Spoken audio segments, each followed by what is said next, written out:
अपने आप पढ़ पढ़ के इन्होंने अपने आप उसी समय स्पेसएक्स कंपनी फाउंड करी। जिस प्रकार हेनरी फोर्ड ने commercially viable automobile industry create करी, उससे पहले गाड़ियां बड़ी महंगी बनती थी, हेनरी फोर्ड ने उसको कमर्शियली वायबल बनाने के लिए बड़ा एक असेंबली लाइन बना दिया। बोले जैसे हेनरी फोर्ड ने उसको कमर्शियली वायबल किया तो मैं स्पेस ट्रैवल को कमर्शियली वायबल क्यों नहीं कर सकता।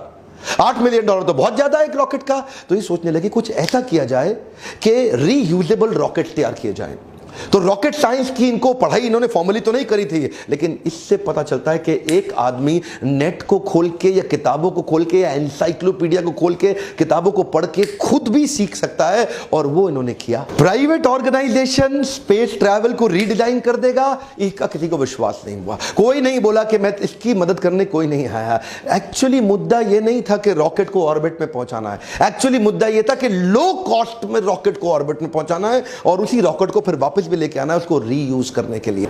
और वहीं जब इन्होंने पहला लॉन्च किया, इनके इंजन में आग लग गई, और वो अर्ली आग लगी, वहां से इनको बहुत बड़ा नुकसान हुआ। अच्छा, दूसरी बार फिर ट्राई किया, दूसरी बार इनका जो रॉकेट था वो स्पेस में गया लेकिन ऑर्बिट में नहीं पहुंचा, फिर ऑफ रूट हो गया, और तीसरी बार स्पेस में जाते ही ऑफ रूट हो गया। 3 बार में इनका इतना नुकसान हुआ, जितना भी पैसा इनको मिला था, पीछे जो इनको मिला था ना, पेपैल से जब पैसा आया था, इनको बाहर निकाला गया था, तो वो सारा पैसा इन्होंने डाल दिया, लेकिन तीनों बार में पैसा खत्म हो गया। फंडिंग एजेंसी से खत्म हो गया, नासा से कॉन्ट्रैक्ट मिला, वो पैसा भी गया। अब इन्वेस्टर बोले अब कुछ नहीं बचा, अब तो कंपनी खत्म। लेकिन ये बोले एक ट्राई और करूंगा, एक ट्राई और करूंगा। क्या क्रेजी आदमी थे। He made a crazy announcement कि चौथा लॉन्च थोड़े ही महीनों में करने वाला हूं।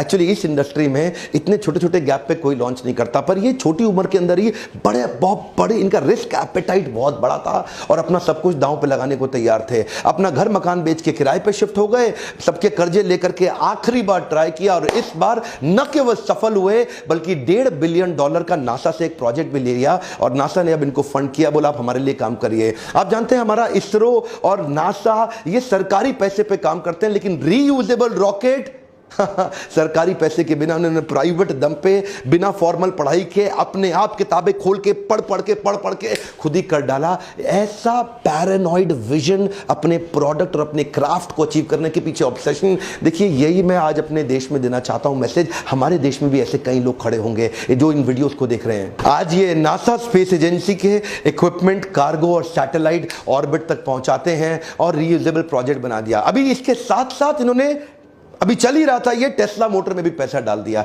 ये टेस्ला मोटर में पैसा इन्वेस्ट किए, उनकी कंपनी में घुस गए और पूरी तरह इन्वॉल्व हो गए। जल्दी ही इनको कंपनी का सीईओ भी घोषित कर दिया गया, और इन्होंने टेस्ला को लेकर के इलेक्ट्रिक व्हीकल बनाने के विजन को तैयार किया। जो पहली गाड़ी बनी वो अपनी कॉस्ट से डबल कॉस्ट पे चली गई। $1,09,000 की एक गाड़ी बनी। एक्चुअली ये सोच रहे थे शुरू में कि $50,000 में बन जाएगी, लेकिन जब बनाने लगे तो उसकी कॉस्ट डबल हो गई। गाड़ी बिकी नहीं, बिकने में बहुत दिक्कत आई। दूसरी बार कॉस्ट थोड़ी कम हुई, लेकिन तीसरे अटेम्प्ट में रीजनेबल कॉस्ट आ गई, जिससे इनकी बिक्री बहुत तेज हुई। यानी कि स्पेसएक्स में कई फेलियर आए, उससे पहले x.com में, पेपैल के टाइम पे पहले भी इनको निकाल दिया गया, उसके बाद इधर भी इन्होंने चालू किया तो इधर भी इनके कंटिन्यूअस फेलियर आते रहे।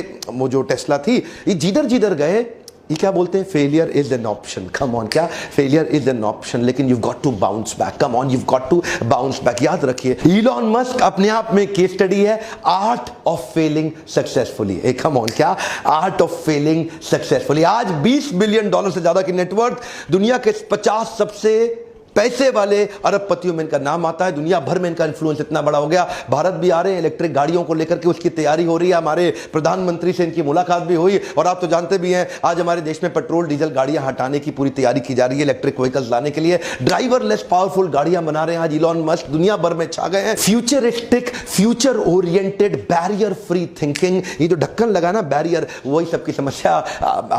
आज एक बात कहना चाहता हूं, कुछ भी भूल जाना जिंदगी में, ये बाउंस बैक को मत भूलना, हमेशा बाउंस बैक करना। मैं हर वीडियो में बताने की कोशिश करता हूं।